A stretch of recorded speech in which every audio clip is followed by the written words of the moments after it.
وَلَقَدْ يَسَّرْنَا الْقُرْآنَ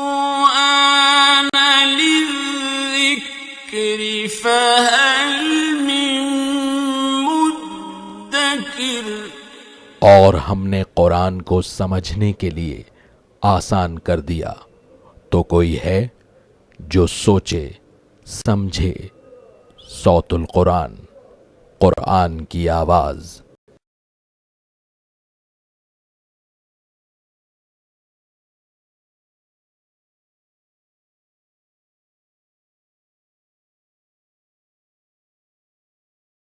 نحمده ونصلي على رسوله الكريم، اما بعد فاعوذ باللہ من الشیطان الرجیم، بسم اللہ الرحمن الرحیم۔ الف لام را، کتاب احکمت آیاتہ ثم فصلت من لدن حکیم خبیر، صدق اللہ العظیم۔ سورہ ہود کا ہم آغاز کر رہے ہیں۔ یہ سورہ مبارکہ بھی مکی صورت ہے اور اس کے مضامین کی مشابہت ہے سورۃ الاعراف کے مضامین سے۔ سورۃ الاعراف میں انباء الرسل کا ذکر آیا تھا، رسولوں کے حالات کا ذکر، تذکیر بایام اللہ کا موضوع تھا، بڑے بڑے ایام کے بیان کے ذریعے سے اس میں یاد دہانی کرائی گئی تھی۔ وہی موضوع اس سورہ مبارکہ میں بھی ہے۔ انشاءاللہ ہم دیکھیں گے کہ اس میں تقریباً 6 رکوع ہیں، رکوع نمبر 3 سے لے کے رکوع نمبر 8 تک، اور رکوع نمبر 9 کی چند آیات جس میں انباء الرسل کا بیان ہے، 6 رسولوں کے حالات کا ذکر ہے، اور اس کے علاوہ ابراہیم علیہ السلام کا بھی کچھ ذکر آئے گا انشاءاللہ۔ ابتدا میں اسلام کے جو بنیادی عقائد ہیں، توحید اور آخرت اور رسالت، ان کا ذکر انشاءاللہ آئے گا۔ پہلے رکوع میں اللہ کی قدرتوں کا بیان ہے اور مشرکین کو عذاب کی دھمکی دی گئی ہے۔ اس صورت کے متعلق یہ نوٹ فرمائیے کہ جامع ترمذی کی حدیث ہے، حضرت ابوبکر صدیق رضی اللہ تعالی عنہ نے اللہ کے رسول صلی اللہ علیہ وسلم کو دیکھا کہ آپ کے بالوں میں سفیدی آ رہی ہے، تو آپ صلی اللہ علیہ وسلم سے حضرت ابوبکر صدیق رضی اللہ تعالی عنہ نے سوال کیا کہ یا رسول اللہ، پر بڑھاپا آ گیا ہے؟ اللہ کے رسول صلی اللہ علیہ وسلم نے فرمایا کہ مجھے سورہ ہود، سورہ واقعہ، سورہ نبا، سورہ تکویر، ان جیسی صورتوں نے بوڑھا کر دیا ہے، جس میں اللہ نے اپنے عذاب کا ذکر فرمایا ہے۔ الف لام را، یہ حروف مقطعات ہیں، ان کو علیحدہ علیحدہ پڑھا جاتا ہے، اصل معنی اللہ کے علم میں ہے۔ کتاب احکمت آیاتہ، یہ کتاب ہے جس کی آیات مضبوط کی گئی ہیں۔ ثم فصلت من لدن حکیم خبیر، پھر ان کی تفصیل بیان کی گئی ہے اس ہستی کی طرف سے، یعنی اللہ جو حکمت والا ہے اور خوب خبر رکھنے والا ہے۔ یعنی اس کی آیات میں کوئی نقص یا کوئی کمی نہیں ہے، اور اس کی وضاحت اتنی عمدگی کے ساتھ کر دی گئی ہے کہ کوئی کمی باقی نہیں رہی، کوئی شک باقی نہیں رہا۔ مزید یہ نوٹ فرمائی کہ قرآن حکیم میں اول جو صورتیں نازل ہوئیں، خاص طور پر جو آخری سپاروں میں آتی ہیں، وہ مختصر صورتیں تھیں، اور بعد میں انہی صورتوں میں آنے والی باتوں کی تفاصیل دیگر بڑی صورتوں میں اور مدنی صورتوں میں بیان ہوئی ہیں۔ کتاب احکمت آیاتہ، یہ کتاب ہے جس کی آیات مضبوط کی گئیں۔ ثم فصلت من لدن حکیم خبیر، پھر ان کی تفصیل بیان کی گئی اس ہستی کی طرف سے، یعنی اللہ جو حکمت والا خوب خبر رکھنے والا ہے۔ اللہ تعبدوا الا اللہ، کہ اللہ کے سوا کسی کی عبادت نہ کرو۔ اننی لکم منہ نذیر و بشیر، بے شک میں اس اللہ کی طرف سے تمہارے لیے ایک خبردار کرنے والا اور خوشخبری سنانے والا ہوں۔ وَأَنِ اسْتَغْفِرُوا رَبَّكُمْ، اور یہ کہ تم مغفرت طلب کرو اپنے رب سے۔ ثُمَّ تُوبُوا إِلَيْهِ، پھر اسی کی طرف رجوع کرو۔ يُمَتِّعْكُمْ مَتَاعًا حَسَنًا، وہ تمہیں عمدہ فائدہ عطا فرمائے گا۔ إِلَىٰ أَجَلٍ مُّسَمًّى، ایک وقت مقررہ تک کے لیے۔ یہ دنیا عارضی ہے، اللہ نے نعمتیں دی ہیں لیکن چند روز کے لیے۔ وَيُؤْتِ كُلَّ ذِي فَضْلٍ فَضْلًا، اور وہ عطا فرمائے گا ہر مستحق فضل کو اپنے فضل میں سے۔ وَإِن تَوَلَّوْا، اور اگر تم پھر جاؤ گے، مراد ہے کہ اللہ کی دعوت قبول نہیں کرو گے، اس کی نافرمانی کرو گے، فَإِنِّي أَخَافُ عَلَيْكُمْ عَذَابَ يَوْمٍ كَبِيرٍ، تو بے شک میں تم پر ایک بڑے دن کے عذاب سے ڈرتا ہوں۔ إِلَى اللَّهِ مَرْجِعُكُمْ، تمہیں اللہ ہی کی طرف لوٹنا ہے۔ وَهُوَ عَلَى كُلِّ شَيْءٍ قَدِيرٌ، اور وہ ہر شے پر قدرت رکھنے والا ہے۔ أَلَا إِنَّهُمْ يَثْنُونَ صُدُورَهُمْ لِيَسْتَخْفُوا مِنْهُ، آگاہ ہو جاؤ، بے شک وہ اپنے سینے دوہرے کرتے ہیں تاکہ اس اللہ سے چھپا لیں۔ الا، آگاہ ہو جاؤ، حین یستغشون ثیابہم، جب وہ اپنے کپڑے پہنتے ہیں، یعلم ما یسرون وما یعلنون، وہ اللہ جانتا ہے جو وہ چھپاتے ہیں اور جو وہ ظاہر کرتے ہیں۔ انہ علیم بذات الصدور، بے شک وہ اللہ سینوں کے رازوں سے واقف ہے۔ اس آیت کی دو اعتبارات سے تفاسیر کی گئی۔ بخاری شریف میں ابن عباس رضی اللہ تعالی عنہ یہ نقل کرتے ہیں کہ بعض صحابہ اکرام رضی اللہ تعالی عنہم اجمعین اپنے سطر کا، شرم و حیا کا بہت زیادہ اہتمام کرتے تھے، یہاں تک کہ جب وہ رفع حاجت کے لیے جاتے یا تعلقات قائم کرتے تھے اپنی بیویوں سے، تب بھی بہت زیادہ اپنے آپ کو ڈھانپنے کا اہتمام کرتے تھے۔ یہ کچھ زیادہ معاملہ ہو گیا تو اللہ تعالیٰ نے اس سے منع فرما دیا کہ اتنا کچھ کرنے کی ضرورت نہیں، اللہ ہر حال میں تمہیں دیکھ رہا ہوتا ہے، تو کوئی غلو نہ کیا جائے دین میں۔ ایک تفسیر اس اعتبار سے کی گئی، اور ایک تفسیر مفسرین نے کی ہے ان آیات کے سیاق و سباق کے اعتبار سے، اور وہ یہ ہے کہ مشرکین کے حوالے سے گفتگو ہو رہی ہے، ان کے انکار کا ذکر آ رہا ہے، تو مراد یہ ہے کہ یہ اپنے سینے دوہرے کرتے ہیں، یعنی جب اللہ کے رسول صلی اللہ علیہ وسلم ان کے سامنے دعوت حق پیش کرتے ہیں تو یہ منہ پھیر لیتے ہیں، تکبر کرتے ہوئے، اعتراض کرتے ہوئے، تعصب اختیار کرتے ہوئے، اور اللہ کے رسول صلی اللہ علیہ وسلم کی دعوت سے فرار اختیار کرتے ہیں، اور ان کے دلوں میں جو کچھ ہے وہ چھپانے کی کوشش کرتے ہیں۔ تو اللہ تعالیٰ نے فرما دیا کہ اللہ تو ان کو جانتا ہے جبکہ وہ کپڑے پہنتے ہیں، اللہ جانتا ہے ان کی پوشیدہ باتوں کو بھی، اللہ جانتا ہے ان کی ظاہری باتوں کو بھی، تو یہ اللہ سے کچھ چھپا نہیں سکتے۔ یہ گویا کہ ان کو وارننگ دے دی گئی ہے کہ جو نافرمانی کی اور مخالفت کی روش اختیار کر رہے ہیں یہ درست نہیں ہے، یہ جان رکھیں کہ اللہ ان سے واقف ہے اور ان کا محاسبہ ہو جائے گا اللہ کے ہاں۔ انہ علیم بذات الصدور، بے شک وہ اللہ سینوں کے رازوں سے واقف ہے۔ وما من دابۃ فی الارض الا علی اللہ رزقها، اور زمین میں کوئی چلنے پھرنے والا نہیں ہے، مراد ہے کہ کوئی بھی مخلوق، مگر یہ کہ اس کا رزق اللہ کے ذمے ہے۔ وَيَعْلَمُ مُسْتَقَرَّهَا وَمُسْتَوْدَعَهَا، اور اللہ جانتا ہے اس کے مستقل ٹھکانے کو بھی اور اس کے عارضی ٹھکانے کو بھی۔ کل فی کتاب مبین، یہ سب کچھ روشن کتاب میں محفوظ ہے۔ یہاں اللہ تعالیٰ نے اس بات کا اعلان فرمایا کہ رزق کی ذمہ داری اللہ کی ہے۔ آج انسانیت اپنا سب سے بڑا مسئلہ یہی معاشی مسئلہ سمجھتی ہے، اور اس معاش کے مسئلے کو اتنا بڑھا دیا گیا اور انسان شب و روز میں اس کے پیچھے اتنا لگ گیا ہے کہ اپنی اصل ذمہ داری یعنی اللہ کی اطاعت کرنا، اس کے احکامات پر عمل کرنا، اس کو انسان نے بھلا دیا۔ رزق کی ذمہ داری اللہ کی تھی، انسان نے سمجھا کہ ہم کما رہے ہیں، ہم کھا پی رہے ہیں، ہم اپنے آپ کو پروان چڑھا رہے ہیں۔ قرآن کی آیت بتا دی کہ رزق کی ذمہ داری اللہ کی ہے۔ اتنی یہ ذمہ داری اس نے لے رکھی ہے کہ سورہ حجر آیت نمبر 21 میں اللہ تعالیٰ نے فرمایا ہمارے پاس ہر چیز کے خزانے موجود ہیں، تم شمار نہیں کر سکتے ان کا، بس ہم بقدر معلوم ڈیو میجر میں وہ عطا کر دیتے ہیں تمہیں، ورنہ اللہ کے خزانوں کو ہم سمجھ بھی نہیں سکتے کہ وہ کتنے ہیں۔ اسی طرح قرآن کہتا ہے سورۃ العنکبوت آیت نمبر 16 میں، زمین میں کتنے ہی ہیں جانور جو اپنا رزق اٹھائے نہیں پھرتے، اللہ انہیں بھی رزق دیتا ہے، تمہیں بھی عطا فرمائے۔ جامع ترمذی کی حدیث ہے، اللہ کے رسول صلی اللہ علیہ وسلم نے فرمایا اگر تم اللہ پر توکل کرو جیسا کہ توکل کرنے کا حق ہے تو تمہیں پرندوں کی طرح رزق عطا فرمائے گا۔ وہ بھوکے پیٹ اپنے گھونسلوں سے نکلتے ہیں اور واپس جب لوٹتے ہیں شام کو تو پیٹ بھر کر آتے ہیں۔ توکل تو کرو اللہ پر۔ تو یہ آیت مبارکہ بتا رہی ہے کہ رزق کی ذمہ داری اللہ کی ہے۔ آج جو انسان نے اپنے آپ کو طرح طرح کی مشکلات میں مبتلا کر لیا اور سمجھا کہ رزق کیونکہ ہمارے ہاتھ میں ہے تو فیملی پلاننگ کے تصورات بھی قائم کر لیے، زیادہ بچے ہوں گے تو کہاں سے کھلائیں گے، یہ گویا کہ اللہ تعالیٰ کی رزاقیت کے خلاف بغاوت ہے اور اللہ پر عدم اعتماد کا مظاہرہ ہے۔ حالانکہ اصل بات یہ ہے کہ نظام باطلانہ اگر ہو تو لوگوں کو وسائل سے فائدہ اٹھانے کا موقع نہیں ملتا۔ آج دنیا میں سودی نظام ہے، ظالمانہ نظام ہے، اللہ کی تعلیمات پر عمل نہیں ہو رہا، اس لیے ڈس آرڈر ہے۔ چنانچہ نوٹ کیجئے کہ دنیا کے تقریباً 48 ممالک کی جو دولت ہے اتنی ہی دولت دنیا کے تقریباً 10 امیر ترین افراد کے پاس۔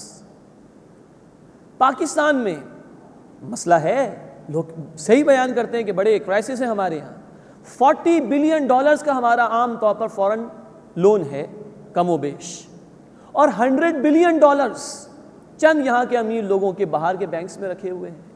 تو بیسیکلی جو نظام ہے وہ باطل کا ہے، جس کی وجہ سے ڈس آرڈر ہے، ورنہ اللہ کے رزق میں کوئی کمی نہیں۔ پاکستان جب قائم ہوا ہمارے پاس ایک ٹیکسٹائل مل تھی اور 3 کروڑ کے قریب ہماری آبادی تھی۔ آج ہم 15 کروڑ کے قریب ہیں اور ہماری ایکسپورٹس میں 75% ٹیکسٹائل کے پروڈکٹس ہیں۔ تو اللہ نے تو بے شمار خزانے میں عطا فرما دی، آبادی میں 5 ٹائمز اضافہ ہوا، 3 کروڑ سے 15 کروڑ، اور وسائل میں بے تحاشا اللہ نے اضافہ عطا فرما دیا۔ تو اللہ کے خزانوں میں کمی نہیں، مسئلہ ظالم نظام کا ہے جس کو بدلنے کی ہمیں کوشش کرنی ہے۔ فرمایا کہ وَمَا مِن دَابَّةٍ فِي الْأَرْضِ إِلَّا عَلَى اللَّهِ رِزْقُهَا، اور زمین میں کوئی چلنے پھرنے والا نہیں مگر اس کا رزق اللہ کے ذمے ہے۔ وَيَعْلَمُ مُسْتَقَرَّهَا وَمُسْتَوْدَعَهَا، اور اللہ جانتا ہے اس کے مستقل ٹھکانے کو بھی اور اس کے عارضی ٹھکانے کو بھی، ہر مخلوق کو اس کے مقام پر اللہ رزق عطا فرما رہا ہے۔ بچہ دنیا میں آتا نہیں، ابھی اپنی ماں کے بطن میں ہوتا ہے، اللہ اس کی غذا کا اہتمام اس کی ماں کے وجود میں کر دیتا ہے، اور جب بچہ دنیا میں آ جائے تو بے تحاشا وسائل ہیں بندوں کی ضروریات کے لیے جو اللہ نے عطا فرمائے۔ کل فی کتاب مبین، یہ سب کچھ روشن کتاب میں یعنی لوح محفوظ میں موجود ہے۔ وَهُوَ الَّذِي خَلَقَ السَّمَاوَاتِ وَالْأَرْضَ، اور وہی اللہ ہے جس نے آسمانوں اور زمین کو پیدا فرمایا، فی 6 ایام، 6 ایام میں۔ اس کی حقیقت اللہ ہی کے علم میں ہے، یہ متشابہات میں سے۔ وَكَانَ عَرْشُهُ عَلَى الْمَاءِ، جبکہ اللہ کا عرش پانی پر تھا، یہ بھی متشابہات میں سے اللہ ہی کے علم میں ہے۔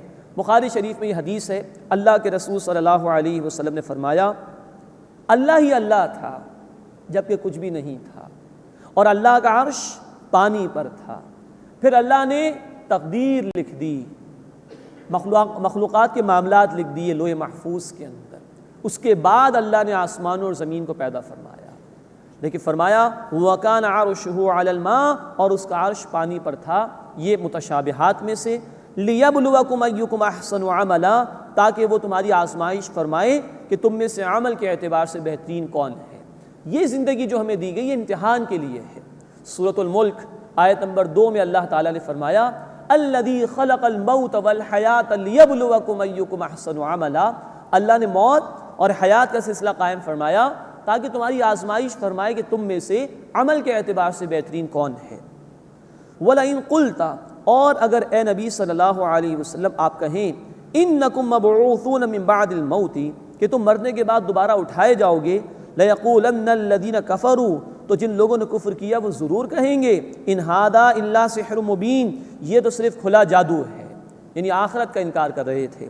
وَلَئِنْ أَخَّرْنَا عَنْهُمُ الْعَذَابَ إِلَىٰ أُمَّةٍ مَّعْدُودَةٍ، اور اگر ہم ان سے عذاب روک رکھیں ایک معین وقت تک کے لیے، لَيَقُولُنَّ مَا يَحْبِسُ، تو وہ ضرور کہیں گے کیا چیز اسے روک رہی ہے۔ یہ ان کی جرت کا بیان آ گیا کہ عذاب کیوں نہیں آ رہا، یہ گویا ڈھٹائی کا مظاہرہ ہے۔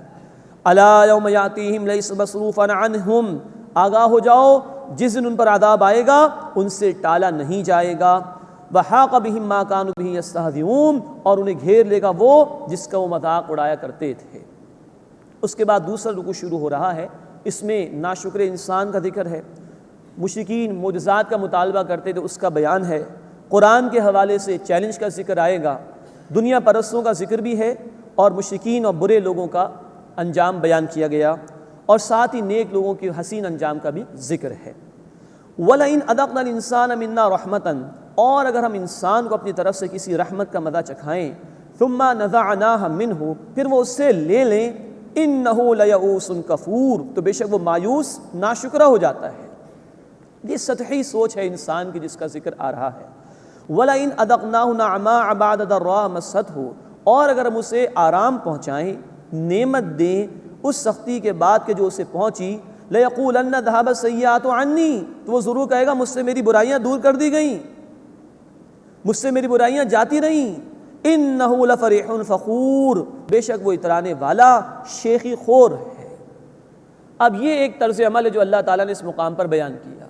اللہ بندے کو نعمت عطا فرمائے اور پھر اس سے واپس لے لے، انسان مایوس ہو جاتا ہے، ناشکری پر آ جاتا ہے، اور اگر اللہ بندے کی تکلیف دور کر کے اس کو نعمت عطا فرما دے تو وہ تکبر میں آ جاتا ہے، فخر کرنا شروع کر دیتا ہے۔ یہ ہے ایمان کی کمزوری کی علامت۔ جبکہ مومن کا طرز عمل بخاری شریف کی حدیث میں یوں بیان کیا گیا کہ مومن کا معاملہ بڑا عجیب ہے، ہر معاملے میں اس کے لیے خیر ہی خیر ہے۔ اگر کوئی نعمت ملتی ہے تو اللہ کا شکر ادا کرتا ہے، کیونکہ یہ اللہ کا فضل ہے۔ اور اگر کوئی تکلیف آتی ہے تو اللہ کا حکم سمجھ کے صبر کرتا ہے۔ اللہ کے رسول صلی اللہ علیہ وسلم نے فرمایا کہ دونوں معاملات میں خیر ہے، اور یہ روش مومن کے سوا کسی کو حاصل نہیں ہو سکتی۔ تو مومن تکالیف میں صبر کرتا ہے، نعمت مل جائے تکبر نہیں کرتا بلکہ اللہ کا شکر ادا کرتا ہے۔ گویا ایمان کے نتیجے میں ایک بیلنسڈ پرسنالٹی سامنے آتی ہے، اور ایمان نہ ہو تو انسان نعمت ملنے پر تکبر کرتا ہے اور تکلیف آنے کے اوپر بے صبرا ہو جاتا ہے۔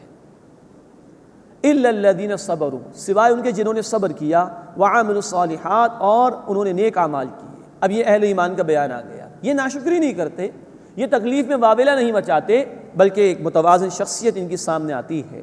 اولئک لہم مغفرۃ واجر کبیر، یہ وہ لوگ ہیں جن کے لیے بخشش اور بڑا اجر ہے۔ فلعلک تارک بعد ما یوحی الیک، ایسا نہ ہو اے نبی صلی اللہ علیہ وسلم کہ آپ اس کا کچھ حصہ چھوڑ دیں جو آپ کی طرف وحی کیا گیا ہے۔ وضائق بہ صدرک، اور آپ کا دل تنگ ہوتا ہے اس سے، ان یقولوا، کہ وہ کہتے ہیں لولا انزل علیہ کنز او جاء معہ ملک، کہ ان پر کوئی خزانہ نازل کیوں نہیں کر دیا جاتا، یا کوئی فرشتہ ان کے ساتھ کیوں نہیں آ جاتا۔ اب اس پر تسلی دی جا رہی نبی کریم صلی اللہ علیہ وسلم۔ یہ لوگ مطالبات کرتے تھے کوئی فرشتہ ان کے ساتھ نازل ہو جائے، کوئی خزانہ ان کو دے دیا جائے۔ اللہ تعالیٰ نے فرما دیا کہ انما انت نذیر، بے شک اے نبی صلی اللہ علیہ وسلم آپ خبردار کرنے والے ہیں۔ یہ کر کے دکھا دیا جائے، وہ کر کے دکھا دیا جائے، نبی علیہ الصلوۃ والسلام کا یہ کام نہیں، یہ اللہ کے اختیار میں جب چاہے گا کوئی نشانی دکھا دے گا۔ واللہ علی کل شیء وکیل، اور اللہ ہر شے پر کل اختیار رکھنے والا ہے۔ تو نبی صلی اللہ علیہ وسلم کے ذریعے سے ان کو سنایا جا رہا ہے کہ یہ قرآن ہی اصل معجزہ، اس کو مانو، اس کے سوا کچھ اور نہیں دیا جائے گا۔ اور نبی صلی اللہ علیہ وسلم کو تسلی دے دی گئی کہ یہ جو کچھ کہہ رہے ہیں اس سے آپ کو کچھ غم ہوگا، لیکن آپ تسلی رکھیے، آپ اللہ کی طرف سے خبردار کرنے والے ہیں، اور اللہ ہر شے پر قدرت رکھنے والا ہے۔ ام یقولون افطرا، کیا وہ کہتے ہیں کہ انہوں نے قرآن کو گھڑ لیا ہے؟ قل فأتوا بعشر سور مثلہ مفتریات، اے نبی صلی اللہ علیہ وسلم فرما دیجئے تو تم بھی اس کی جیسی 10 صورتیں گھڑ کر لے آؤ۔ وادعوا من استطعتم من دون اللہ، اور جس کو تم بلا سکو بلا لو اللہ کے سوا، ان کنتم صادقین، اگر تم سچے ہو۔ یہ قرآن کا چیلنج جس کا ذکر کئی آیات میں آیا ہے۔ سب سے پہلے سورہ طور آیت نمبر 34 اور سورہ بنی اسرائیل آیت نمبر 88 میں کہا گیا قرآن میں شک ہے تو اس جیسا کلام لا کے پیش کرو۔ پھر اس مقام پر سورہ ہود آیت نمبر 13 میں کہا گیا چلو 10 صورتیں پیش کر دو۔ پھر اس کے بعد سورہ یونس آیت 38 میں کہا گیا چلو ایک صورت پیش کر دو، اور سب سے آخر میں کہا گیا سورۃ البقرہ آیت 23 میں کہ قرآن کی کسی ایک صورت سے ملتی جلتی کوئی شے پیش کر کے دکھا دو، لیکن نہیں کر سکے۔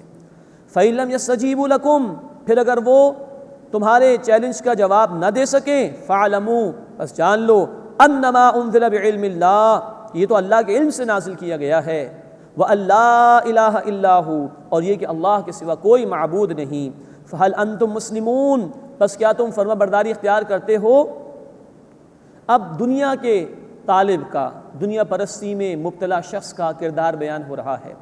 من کان یرید الحیات الدنیا وزینتها، اور جو کوئی چاہتا ہے دنیا کی زندگی اور اس کی زینت، نوفی الیہم اعمالہم فیہا، ہم ان کے لیے ان کے عمل اس دنیا میں پورے کر دیں گے، وہم فیہا لا یبخسون، اور اس میں ان کے لیے کوئی کمی نہیں کی جائے گی۔ جتنی بنانی ہے بنا لو، دنیا دے دی جائے گی بھرپور طریقے پر، لیکن فرمایا اولئک الذین لیس لہم فی الآخرۃ الا النار، یہ لوگ ہیں جن کے لیے آخرت میں آگ کے سوا کچھ نہیں، وحبط ما صنعوا فیہا، اور ضائع ہو گیا وہ جو دنیا میں انہوں نے کیا، وباطل ما کانوا یعملون، اور جو کچھ وہ کرتے تھے وہ نابود ہو گیا۔ انسان کو طے کر لینا چاہیے اس کو کیا بنانا ہے۔ دنیا بنانا چاہے گا، قرآن کہہ رہا ہے بن جائے گی، بھرپور دیں گے اللہ تعالیٰ، کچھ کمی نہیں کریں گے۔ اللہ نافرمانوں کو، کافروں کو دے رہے ہیں، لیکن آخرت میں آگ کے سوا کچھ نہیں ملے گا۔ تو بندے کو خود سوچنا چاہیے کہ مجھے عارضی زندگی کی کامیابی چاہیے یا ہمیشہ کی زندگی آخرت کی کامیابی چاہیے۔ اللہ ہمیں آخرت کا طالب بنائے اور دنیا کی محبت میں ڈوبنے سے محفوظ فرمائے۔ اس کے بعد ایک سرچنگ کوئسچن کے انداز میں سوال آ رہا ہے، افمن کان علی بینۃ من ربہ، اب یہ گزشتہ آیات میں نافرمانوں کا ذکر آ گیا، اب فرما برداروں کے حوالے سے کنٹراسٹ پیش کیا جا رہا ہے۔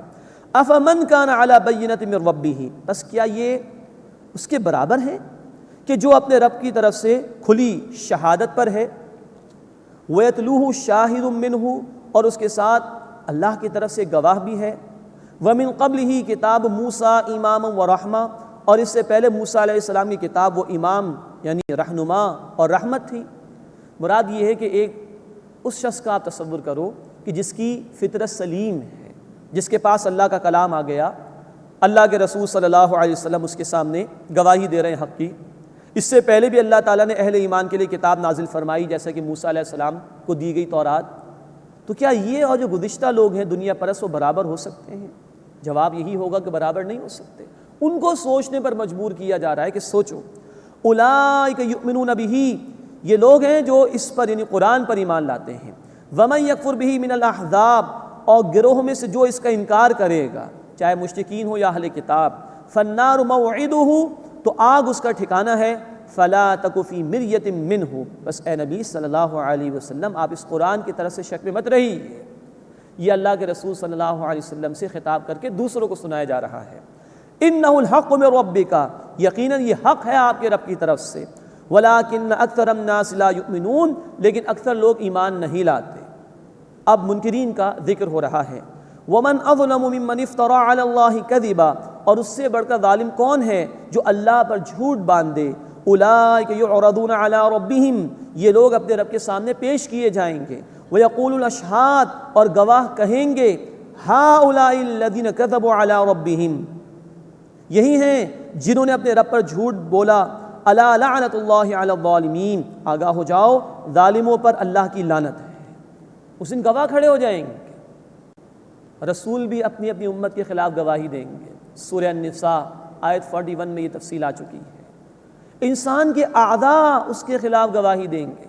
سورہ یاسین آیت نمبر 65 قرآن نے کہا ان کے ہاتھ بھی گواہی دیں گے اور ان کے پیر بھی گواہی دیں گے۔ تو جو آج انکار کر رہا ہے اس کے خلاف وٹنس پیش ہوں گے، رسول بھی امتوں کے خلاف گواہی دیں گے اور انسان کے اپنے اعضاء اس کے خلاف گواہی دیں گے۔ الا لعنت اللہ علی الظالمین، آگاہ ہو جاؤ ظالموں پر اللہ کی لعنت ہے۔ الذین یصدون عن سبیل اللہ، جو اللہ کے راستے سے روکتے ہیں، ویبغونہا عوجا، اور اس میں ٹیڑھ تلاش کرتے ہیں، یعنی جن لوگوں نے حق قبول کر لیا ہے ان کو شکوک و شبہات میں مبتلا کرتے ہیں، دین کی باتوں کے اندر شکوک پیدا کرتے ہیں، اعتراضات کھڑے کرتے ہیں، تاکہ جو لوگ دین کی طرف آ گئے ہیں ان کو دین سے دور کر دیا جائے۔ نوٹ کیجئے کہ قرآنی کردار بیان کر رہا ہے 1400 برس پرانا، ہر دور میں یہ تصویر ہمیں دکھائی دیتی ہے۔ وہ لوگ جو دنیا پرست ہوں، حق کے طالب نہ ہوں، وہ خود بھی دین سے دور ہوتے ہیں اور دین کی مختلف باتوں پر، دین کے احکامات پر اعتراض کر کے دینداروں کو دین سے دور کرنے کی کوشش کرتے ہیں۔ الذین یصدون عن سبیل اللہ، وہ جو اللہ کے راستے سے روکتے ہیں، ویبغونہا عوجا، اور اس میں کجی یعنی ٹیڑھ تلاش کرتے ہیں، وہم بالآخرۃ ہم کافرون، اور وہ آخرت کے انکار کرنے والے ہیں۔ اولئک لم یکونوا معجزین فی الارض، یہ لوگ زمین میں عاجز کرنے والے نہیں ہیں۔ وما کان لہم من دون اللہ من اولیاء، اور ان کے لیے اللہ کے سوا کوئی حمایت نہیں۔ یضاعف لہم العذاب، ان کے لیے عذاب بڑھایا جائے گا، اس لیے کہ خود بھی گمراہ ہوئے اور دوسروں کو بھی گمراہ کرنے کا وبال ان پر جائے گا۔ یضاعف لہم العذاب، ان کے لیے عذاب دگنا کیا جائے گا۔ ما کانوا یستطیعون السمع وما کانوا یبصرون، وہ نہ سننے کی طاقت رکھتے تھے اور نہ وہ دیکھتے تھے، یعنی روح مردہ ہو چکی تھی، جانتے بوجھتے حق کا انہوں نے انکار کیا تو ان سے حق قبول کرنے کی صلاحیت ہی چھین لی گئی تھی۔ فرمایا ما کانوا یستطیعون السمع وما کانوا یبصرون، نہ وہ سننے کی طاقت رکھتے تھے اور نہ وہ دیکھتے تھے۔ اولئک الذین خسروا انفسہم، یہ وہ لوگ ہیں جنہوں نے اپنے آپ کا نقصان کیا۔ وضل عنہم ما کانوا یفترون، اور وہ جھوٹ جو باندھتے تھے وہ ان سے گم ہو گیا۔ لا جرم انہم فی الآخرۃ ہم الاخسرون، کوئی شک نہیں کہ آخرت میں یہ سب سے زیادہ نقصان اٹھانے والے ہیں۔ اس کے مقابلے میں اب نیک لوگوں کا ذکر ہے۔ ان الذین آمنوا، بے شک وہ لوگ جو ایمان لائے، وعملوا الصالحات، اور جنہوں نے نیک اعمال کیے، واخبتوا الی ربہم، اور انہوں نے اپنے رب کے حضور عاجزی اختیار کی۔ اولئک اصحاب الجنہ، یہی لوگ جنت والے ہیں، ہم فیہا خالدون، وہ اس میں ہمیشہ ہمیشہ رہیں گے۔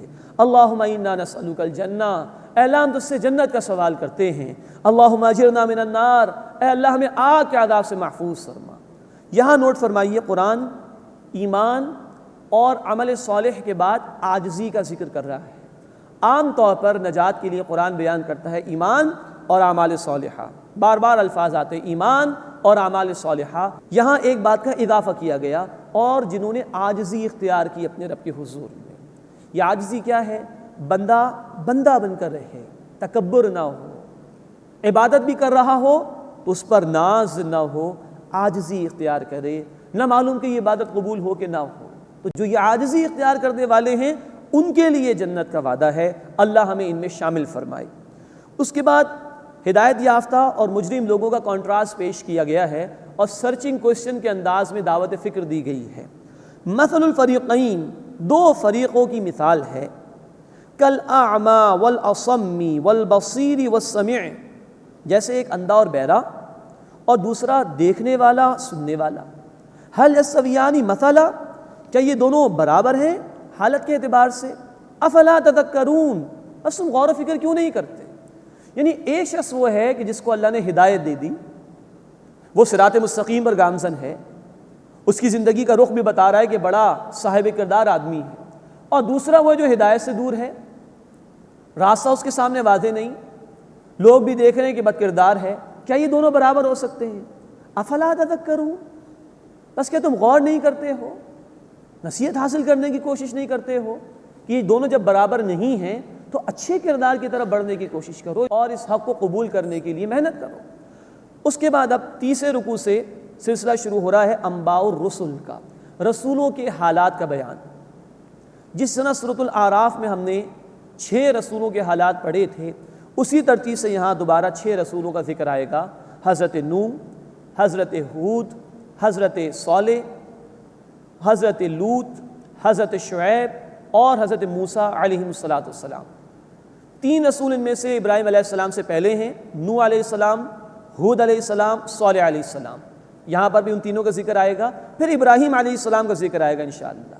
پھر 3 رسول ابراہیم علیہ السلام کے بعد ہیں لوط علیہ السلام، جو کہ ان کے بھتیجے ہی تھے، ان کے دور میں ہوئے، اور پھر شعیب علیہ السلام اور پھر موسیٰ علیہ السلام۔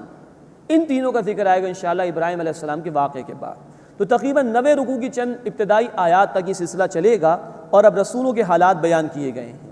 یہ اس اعتبار سے بھی ہے کہ مشرکین مکہ کو وارن کیا جائے کہ وہ جو رسول صلی اللہ علیہ وسلم کی مخالفت کر رہے ہیں، ان حالات سے عبرت حاصل کرنے کی کوشش کریں۔ اب حضرت نوح علیہ السلام کا ذکر آ رہا ہے، 2 رکوع یعنی رکوع نمبر 3 اور 4، ان میں نوح علیہ السلام کا واقعہ کچھ تفصیل سے بیان کیا گیا ہے۔ وَلَقَدْ أَرْسَلْنَا نُوحًا إِلَىٰ قَوْمِهِ، اور ہم نے نوح علیہ السلام کو ان کے قوم کی طرف بھیجا، انی لکم نذیر مبین، انہوں نے فرمایا میں تمہارے لیے واضح طور پر خبردار کرنے والا ہوں، اللہ تعبدوا الا اللہ، کہ اللہ کے سوا کسی کی عبادت نہ کرو، انی اخاف علیکم عذاب یوم علیم، بے شک میں تم پر ایک تکلیف دینے والے دن کے عذاب سے ڈرتا ہوں۔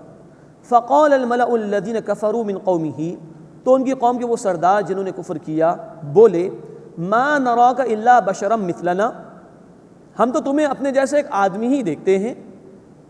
یہ ہر دور میں مسئلہ رہا کہ لوگوں نے رسولوں کو یہ کہا کہ بھائی آپ ہمارے جیسے انسان ہو گئے تو آپ رسول کیسے ہو سکتے ہیں، اور اس بنیاد پر رسولوں کا انکار کر دیا۔ یہ تاریخ میں گمراہی ہمیشہ سے رہی ہے۔ بات یہ ہے کہ انسان ہی زمین پر بستے ہیں تو انسانوں کے لیے نمونہ ایک انسان ہی ہو سکتا ہے، اس لیے اللہ تعالیٰ نے انسانوں میں سے ہی اپنے رسولوں کو منتخب فرمایا تاکہ انسان ہی کے ذریعے سے انسانوں تک ہدایت پہنچائی جا سکے، اور انسان ایک رسول کو دیکھ کر جو کہ انسان ہو عمل بھی کر سکے۔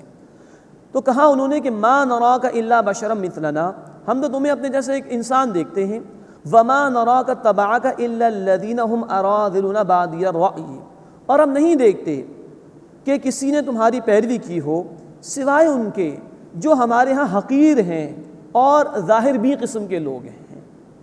وما نرى لكم علينا من فضل بل نظنكم كاذبين، اور ہم نہیں دیکھتے تمہارے لیے اپنے اوپر کوئی فضیلت، بلکہ ہم تو تمہیں جھوٹا خیال کرتے ہیں۔ یہ ہے ڈھٹائی کا مظاہرہ۔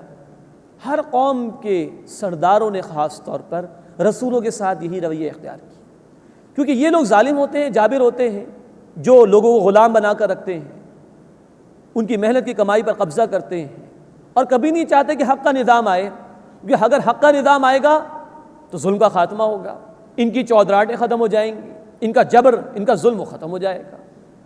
اور کہتے یہ تھے رسولوں کی دعوت کو قبول کرنے والے غریب لوگوں کو، تو ہمارے معاشرے کے گئے گزرے لوگ ہیں، ان کی حیثیت کیا ہے ہماری نگاہوں میں، اور ہمارے مقابلے میں تمہیں کوئی فضیلت تھوڑی حاصل ہے۔ یہی کچھ قریش کے سردار نبی صلی اللہ علیہ وسلم کے صحابہ کرام کے متعلق کہتے تھے، یہی کچھ قریش کے سردار نبی صلی اللہ علیہ وسلم کے صحابہ کرام کے متعلق کہتے تھے کہ اے محمد صلی اللہ علیہ وسلم تمہاری مجلس میں بلال آتے ہیں، یہ خباب آتے ہیں رضی اللہ تعالیٰ عنہما، ان کو دور کر دو ذرا اپنے پاس، معاذ اللہ ثم معاذ اللہ۔ غور کیجئے کہ ہر دور میں حق کی دعوت قبول کرنے کے لیے پہلے ہمیشہ کمزور طبقہ اٹھا ہے، اور جو ظالم اور جابر ہوتے ہیں وہ یہی اعتراض کرتے ہیں کہ دیکھو بھئی اس دعوت کو تو کمزور لوگوں نے قبول کیا، اور اس تکبر میں آ کے اس کا انکار کر دیتے ہیں۔ قال یا قوم ارایتم، نوح علیہ السلام نے کہا اے میری قوم ذرا دیکھو، ان کنت علی بینۃ من ربی، اگر میں اپنے رب کی طرف سے واضح دلیل پر ہوں، وآتانی رحمۃ من عنده، اور اس نے اپنے پاس سے مجھے رحمت عطا فرمائی ہے، فعمیت علیکم، وہ رحمت تم پر مخفی رکھی گئی ہے، تمہیں معلوم نہیں ہے، انلزمکموہا، تو کیا ہم وہ تم سے زبردستی بنوائیں، وانتم لہا کارہون، جبکہ تم اس سے بیزار ہو رہے ہو، زبردستی تو نہیں بنوا سکتے ہم۔ وَيَا قَوْمِ لَا أَسْأَلُكُمْ عَلَيْهِ مَالًا، اور اے میری قوم میں تم سے اس پر کوئی مال نہیں مانگتا۔ یہ ہے پرخلوص دعوت رسولوں کی۔ ان اجری الا علی اللہ، میرا اجر تو صرف اللہ کے پاس ہے۔ وما انا بطارد الذین آمنوا، اور جو لوگ ایمان لائے میں انہیں دور کرنے والا نہیں ہوں۔ اب ان غریب اہل ایمان کی قدردانی اللہ نے فرمائی۔ انہم ملاقو ربہم، بے شک وہ اپنے رب سے ملنے والے ہیں۔ وَلَٰكِنِّي أَرَاكُمْ قَوْمًا تَجْهَلُونَ، لیکن میں دیکھتا ہوں کہ تم ایک جاہل قوم ہو۔ یہ بندے تو اللہ سے ملنے والے ہیں، اور تم ان کی دشمنی میں آ کر حق کو جھٹلا رہے ہو، تو تم جاہل قوم ہو۔ وَيَا قَوْمِي، اور اے میری قوم، مَن يَنصُرُنِي مِنَ اللَّهِ إِن تَرَكْتُهُمْ، اگر میں انہیں دور کر دوں تو مجھے اللہ سے کون بچائے گا؟ دیکھیے ان غریب اہل ایمان افراد کی کیا قدردانی اللہ نے کی ہے، اپنے رسول کے ذریعے سے کہلوائے رہے ہیں اللہ تعالیٰ، حالانکہ رسول ایسا بالکل نہیں کریں گے، لیکن دوسروں کو سنایا جا رہا ہے کہ مَن يَنصُرُنِي مِنَ اللَّهِ إِن تَرَكْتُهُمْ، اگر میں انہیں دور کر دوں تو اللہ سے مجھے کون بچائے گا؟ افلا تذکرون، بس کیا تم غور و فکر نہیں کرتے؟ وَلَا أَقُولُ لَكُمْ عِنْدِي خَزَائِنُ اللَّهِ، اب پوزیشن واضح کر رہے ہیں نوح علیہ السلام اپنی، وہ لوگ بھی مختلف مطالبات کرتے ہوں گے، تو فرمایا وَلَا أَقُولُ لَكُمْ عِنْدِي خَزَائِنُ اللَّهِ، اور میں تم سے نہیں کہتا کہ میرے پاس اللہ کے خزانے ہیں، وَلَا أَعْلَمُ الْغَيْبَ، اور نہ میں غیب جاننے والا ہوں، وَلَا أَقُولُ إِنِّي مَلَكٌ، اور نہ میں یہ کہتا ہوں کہ میں فرشتہ ہوں، وَلَا أَقُولُ لِلَّذِينَ تَزْدَرِي أَعْيُنُكُمْ لَن يُؤْتِيَهُمُ اللَّهُ خَيْرًا، اور جن لوگوں کو تمہاری آنکھیں حقیر سمجھتی ہیں میں نہیں کہتا کہ اللہ انہیں ہرگز کوئی بھلائی نہیں دے گا۔ اللہ اعلم بما فی انفسہم، جو کچھ ان کے دلوں میں اللہ اسے خوب جانتا ہے، اللہ انہیں نواز دے گا۔ انی اذا لمن الظالمین، اگر میں نے ایسے کہا بے شک میں بے انصاف لوگوں میں سے ہو جاؤں۔ تو یہ نوح علیہ السلام نے اپنی پوزیشن لوگوں کے سامنے واضح کر دی، میں اللہ کا رسول ہوں، مطالبات مجھ سے نہ کرو معجزات کے، اور یہ جو اہل ایمان ہے میں ان کو دور نہیں کر سکتا اپنے سے، اللہ ان سے خوب واقف ہے، بالفرض اگر میں نے ان کو دور کرنے کی کوشش کی تو میں بے انصاف لوگوں میں سے ہو جاؤں گا۔ اب قوم کی ڈھٹائی دیکھیے، قالوا یا نوح، انہوں نے کہا کہ اے نوح علیہ السلام، قد جادلتنا، تم نے ہم سے جھگڑا کیا، فاکثرت جدالنا، سو ہم سے بہت جھگڑا کیا، فاتنا بما تعیدنا ان کنت من الصادقین، تو بس وہ عذاب لے آؤ جس کا تم ہم سے وعدہ کرتے ہو اگر تم سچے ہو۔ قال انما یاتیکم بہ اللہ ان شاء، انہوں نے فرمایا کہ تم پر وہ لائے گا صرف اللہ اگر وہ چاہے گا، تو عذاب اللہ دے سکتا ہے میں نہیں۔ وما انتم بمعجزین، اور تم عاجز کرنے والے نہیں ہو۔ ولا ینفعکم نصحی، اور میری نصیحت تمہیں نفع نہیں دے گی۔ ان اردت ان انصح لکم، خواہ اگر میں چاہوں کہ میں تمہیں نصیحت کروں۔ ان کان اللہ یرید ان یغویکم، جبکہ اللہ چاہے کہ وہ تمہیں گمراہ کر دے۔ اگر اللہ نے فیصلہ کر لیا تو میری نصیحت تمہیں کام نہیں آئے گی، پھر تمہیں اللہ کے عذاب سے کوئی نہیں بچائے گا۔ هو ربکم، وہ تمہارا رب ہے، وَإِلَيْهِ ترجعون، اور اسی کی طرف تم لوٹ کر جاؤ گے۔ ام یقولون افترا، کیا وہ کہتے ہیں کہ انہوں نے قرآن کو گھڑ لیا ہے؟ یہ اشارہ ہو رہا ہے نبی صلی اللہ علیہ وسلم کی طرف۔ مشرکین کہتے تھے کہ بھئی یہ اپنے پاس سے گھڑ رہے ہیں، اللہ تعالیٰ اس کا جواب دے رہے ہیں قل ان افتریتہ، اے نبی صلی اللہ علیہ وسلم فرما دیجئے اگر میں نے اسے گھڑ لیا ہے فعلی اجرامی، تو اس کا گناہ مجھ پر ہوگا، اور ایسا یقیناً نہیں ہے، لیکن دو ٹوک انداز میں کہلوا دیا گیا۔ وَأَنَا بَرِيءٌ مِّمَّا تُجْرِمُونَ، اور میں اس سے بری ہوں جو تم جرم کرتے، کیونکہ اللہ کے رسول صلی اللہ علیہ وسلم گزشتہ حالات اور واقعات بیان کرتے تھے تو یہ لوگ کہتے تھے کہ اپنے پاس سے سنا رہے ہیں، تو واضح کروا دیا گیا اللہ کی طرف سے۔ اس کے بعد چوتھا رکوع شروع ہو رہا ہے، اس میں نوح علیہ السلام کی قوم پر آنے والے عذاب کا ذکر ہے اور اہل ایمان کی نجات کو اللہ نے بیان فرمایا۔ وَأُوحِيَ إِلَىٰ نُوحٍ أَنَّهُ لَن يُؤْمِنَ مِن قَوْمِكَ إِلَّا مَن قَدْ آمَنَ، اور نوح علیہ السلام کی طرف وحی کی گئی کہ تمہاری قوم میں سے اب ہرگز کوئی ایمان نہیں لائے گا سوائے اس کے کہ جو ایمان لا چکا۔ اب عذاب کا فیصلہ آنے والا ہے، جو لا چکا ایمان بس وہ کامیاب، باقی ناکام ہو جائیں گے۔ فَلَا تَبْتَئِسْ بِمَا كَانُوا يَفْعَلُونَ، پس اے نوح اس پر غمگین نہ ہو جو وہ کرتے ہیں۔ وَاصْنَعِ الْفُلْكَ بِأَعْيُنِنَا، اور تم ہماری نگرانی میں کشتی بناؤ، وَوَحْيِنَا، اور ہمارے حکم سے، وَلَا تُخَاطِبْنِي فِي الَّذِينَ ظَلَمُوا، اور ظالموں کے حق میں مجھ سے بات نہ کرو، اِنَّهُمْ مُغْرَقُونَ، بے شک وہ غرق کیے جانے والے ہیں۔ وَيَصْنَعُ الْفُلْكَ، اور نوح علیہ السلام کشتی بناتے تھے، وَكُلَّمَا مَرَّ عَلَيْهِ مَلَأٌ مِّن قَوْمِهِ، اور جب بھی ان کی قوم کے سردار ان کے پاس سے گزرتے، سخروا من، تو وہ ان پر ہنستے تھے۔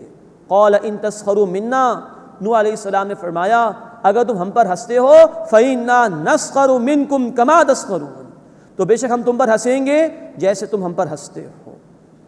اب یہ ہے اصل بات سمجھنے کی۔ وہ دیکھ رہے تھے کہ خشکی ہے اور نوح علیہ السلام جو وہ کشتی بنا رہے ہیں تو مذاق اڑانا شروع کر دیا۔ یہ ہے ظاہر پرست، دنیا پرست آدمی کی نگاہ کا فرق اور ایک رسول علیہ الصلوۃ والسلام کی نگاہ کا فرق۔ اللہ اپنے رسول علیہ الصلوۃ والسلام کو حق عطا فرماتا ہے جس کے ذریعے سے وہ حقیقت دیکھ لیتے ہیں، اور ان کے ذریعے سے اہل ایمان کو اللہ حق عطا فرماتا ہے، وہ حقیقت وہ دیکھ لیتے ہیں۔ اب حقیقت یہ کہ طوفان آنے والا تھا، یہ غرق کیے جانے والے تھے نافرمان، اس سے بچاؤ کے لیے اللہ نے حکم دیا تھا کہ کشتی تیار کیجیے۔ اور مزید نوٹ کیجیے، دنیا میں اہل ایمان کا مذاق اڑاتے ہیں مخالفین۔ اللہ تعالیٰ سورہ المطففین میں فرماتے ہیں آیت نمبر 34 میں کہ قیامت کے دن اہل ایمان مجرمین کا مذاق اڑائیں گے جو دنیا میں ان پر لعن طعن کرتے تھے۔ جب اہل ایمان دین کے راستے میں آگے بڑھتے تھے تو بہت سے لوگ ان کی مخالفت کرتے تھے، اللہ قیامت کے دن موقع دے گا اہل ایمان کو کہ ان کا مذاق اڑائیں۔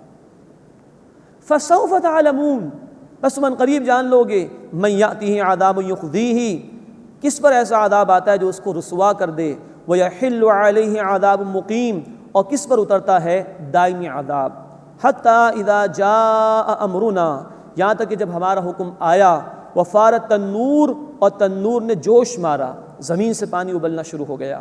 قُلْنَا احْمِلْ فِيهَا مِن كُلٍّ زَوْجَيْنِ اثْنَيْنِ، ہم نے کہا کہ اس میں یعنی کشتی میں سوار کر لو ہر ایک کا ایک جوڑا، مراد ہے کہ حیوانات میں سے نر اور مادہ جوڑوں کو جمع کر لو، وَأَهْلَكَ، اور اپنے گھر والوں کو بھی سوار کر لو، إِلَّا مَن سَبَقَ عَلَيْهِ الْقَوْلُ، مگر یہ کہ جس پر غرق ہونے کا حکم ثابت ہو چکا ہے، مراد ہے بیوی اور ایک بیٹا، وہ نافرمان تھے۔ وَمَنْ آمَن، اور انہیں بھی سوار کر لو اے نوح جو ایمان لائے۔ تو جن پر حکم ثابت ہو گیا عذاب کا، ان کے سوا اہل ایمان کو سوار کر لو، اپنے گھر والوں کو سوار کر لو، اور جانوروں میں سے ایک ایک جوڑے کو سوار کر لو۔ وَمَا آمَنَ مَعَهُ إِلَّا قَلِيلٌ، اور ان پر ایمان نہیں لائے مگر بہت ہی تھوڑے لوگ۔ تاریخ بتاتی ہے کہ تقریباً 80 افراد ایمان لائے ہیں فقط نوح علیہ السلام پر۔ 950 برس تک تبلیغ کی، 13 سے 14 برس فی آدمی، یہ ایوریج ہے اس کا۔ پہاڑ ہیں نوح علیہ السلام دعوت کے راستے کے اندر، دعوت دیے چلے گئے۔ بیٹے نے قبول نہیں کیا، وہ بھی اللہ کے عذاب میں مبتلا ہوا، بیوی نہیں مانی، وہ بھی اللہ کے عذاب میں مبتلا ہوئی۔ لیکن دیکھیے کہ 950 برس تک تبلیغ کی ہے۔ وَقَالَ ارْكَبُوا فِيهَا بِسْمِ اللَّهِ مَجْرَاهَا، اور انہوں نے کہا کہ اس میں سوار ہو جاؤ، اللہ کے نام سے اس کا چلنا ہے۔ یہ دعا پڑھنی چاہیے جب کشتی میں ہم سوار ہوں۔ وَمُرْسَاهَا، اور اس کا ٹھہرنا بھی اللہ کے حکم سے ہے۔ إِنَّ رَبِّي لَغَفُورٌ رَحِيمٌ، بے شک میرا رب بہت بخشنے والا، مسلسل رحم فرمانے والا ہے۔ وَهِيَ تَجْرِي بِهِمْ فِي مَوْجٍ كَالْجِبَالِ، اور وہ یعنی کشتی ان کو لے کر پہاڑ جیسی لہروں میں چلی۔ زمین سے بھی پانی ابلا تھا، آسمان سے بھی پانی برسایا گیا تھا، اور بہت بڑی بڑی پہاڑوں جیسی لہریں ہیں، اس پر یہ کشتی ان کو لے کر چل رہی ہے۔ وَنَادَى نُوحٌ ابْنَهُ، اور نوح علیہ السلام نے اپنے بیٹے کو پکارا۔ اس کا نام کنعان یا یام بیان کیا گیا ہے۔ وَكَانَ فِي مَعْدِلٍ، اور وہ ایک کنارے پر تھا۔ یا بنی ارکب معنا، اے میرے بیٹے ہمارے ساتھ سوار ہو جا۔ وَلَا تَكُن مَعَ الْكَافِرِينَ، اور کافروں کے ساتھ مت رہ۔ قَالَ سَآوِي إِلَى جَبَلٍ، اس نے کہا میں کسی پہاڑ کی طرف جل پناہ لے لوں گا۔ يَعْصِمُنِي مِنَ الْمَاءِ، وہ مجھے پانی سے بچا لے گا۔ قَالَ لَا عَاصِمَ الْيَوْمَ مِنْ أَمْرِ اللَّهِ إِلَّا مَنْ رَحِمَ، نوح علیہ السلام نے فرمایا کہ آج کوئی بچانے والا نہیں اللہ کے حکم سے سوائے اس کے کہ جس پر اللہ نے رحم فرمایا۔ وَحَالَ بَيْنَهُمَا الْمَوْجُ، اور ان دونوں کے درمیان موج حائل ہو گئی۔ فَكَانَ مِنَ الْمُغْرَقِينَ، تو وہ بھی ڈوبنے والوں میں شامل ہو گیا۔ سگا بیٹا اللہ کے جلیل القدر رسول کے سامنے اللہ کے عذاب میں مبتلا ہو گیا۔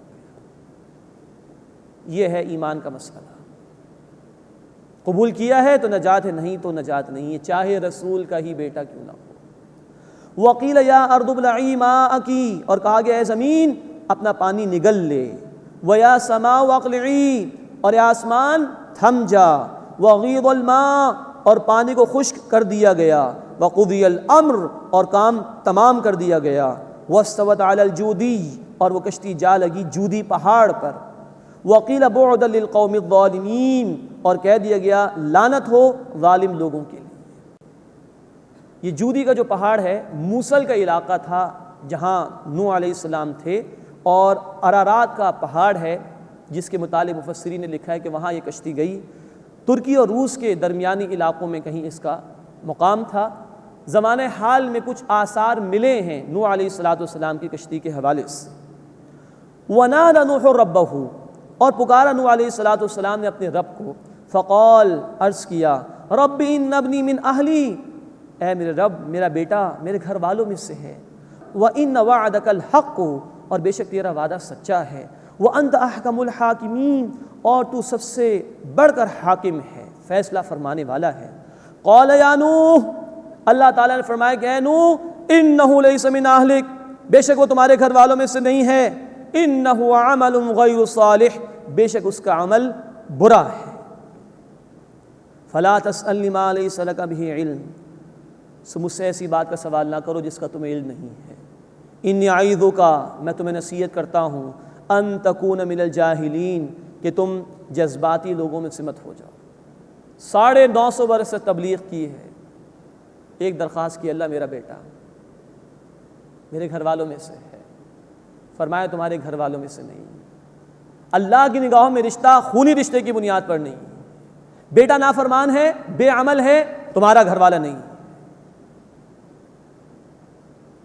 یہ ہے اصل مسئلہ۔ اللہ کی نگاہوں میں جو رشتہ ہے وہ ایمان والا رشتہ ہے، اللہ کی اطاعت پر مبنی رشتہ ہے۔ منع کر دیا گیا نوح علیہ السلام کو اپنے بیٹے کے لیے دعا کرنے سے۔ رسول کا بیٹا ہے، نوٹ کیجئے، جس کو بھی نجات چاہیے خود محنت کرے، وہ ایمان لائے، عمل کرے، پھر اللہ کی رحمت کا مستحق بننے کی کوشش کرے۔ محض کسی سے نسبت کا ہو جانا، کسی سے تعلق کا ہو جانا، کسی کی نسل میں ہو جانا، کسی کے خاندان میں پیدا ہو جانا، یہ نجات کے لیے کافی نہیں۔ قال ربی انی اعوذ بک، انہوں نے عرض کیا کہ اے میرے رب میں تیری پناہ میں آنا چاہتا ہوں، ان اسألک ما لیس لی بہ علم، کہ میں تجھ سے ایسی بات کا سوال کروں جس کا مجھے علم نہیں ہے۔ وَإِلَّا تَغْفِرْ لِي، اور اگر تو نے مجھے بخش نہیں دیا، وَتَرْحَمْنِي، اور مجھ پر رحم نہیں فرمایا، أَكُن مِّنَ الْخَاسِرِينَ، تو میں نقصان اٹھانے والوں میں سے ہو جاؤں گا۔ قیل یا نوح بت بسلام منا، کہا گیا ہے نوح علیہ السلام ہماری طرف سے سلامتی کے ساتھ اتر جاؤ، وَبَرَكَاتٍ عَلَيْكَ، اور برکتیں ہوں تم پر، وَعَلَىٰ أُمَمٍ مِّمَّن مَّعَكَ، اور ان گروہوں پر بھی جو تمہارے ساتھ ہیں، جو لوگ سوار ہیں ان پر بھی رحمت اور برکت۔ وَأُمَمٌ سَنُمَتِّعُهُمْ، اور کچھ گروہ ہیں ہم انہیں جلد فائدہ دیں گے، مراد دنیا کا عارضی سا فائدہ۔ ثُمَّ يَمُسُّهُم مِّنَّا عَذَابٌ أَلِيمٌ، پھر انہیں ہم سے پہنچے گا دردناک عذاب۔ تِلْكَ مِنْ أَنبَاءِ الْغَيْبِ نُوحِيهَا إِلَيْكَ، یہ غیب کی خبریں ہیں اے نبی صلی اللہ علیہ وسلم، ہم آپ کی طرف وحی کرتے ہیں، ہزاروں برس پرانے واقعات ہیں، لیکن اللہ نبی آپ صلی اللہ علیہ وسلم کو یہ بتا رہا ہے ما کنت تعلمها انت ولا قومك من قبل هذا، نہ آپ ان کو جانتے تھے اس سے پہلے اور نہ آپ کی قوم، فاصبر، بس اے نبی صلی اللہ علیہ وسلم صبر کیجئے۔ جیسے قوم نوح برباد کی گئی، اب جو مخالفین ہیں اگر یہ باز نہیں آئے مخالفت سے، یہ بھی برباد کیے جائیں گے۔ آپ دین کی دعوت کے کام میں آگے بڑھیے، فاصبر، صبر کیجئے، ان العاقبۃ للمتقین، بے شک تقوی اختیار کرنے والوں کا انجام اچھا ہے۔ اللہ ہمیں متقین میں شامل فرمائے، آمین یا رب العالمین۔ وآخر دعوانا ان الحمد للہ رب العالمین۔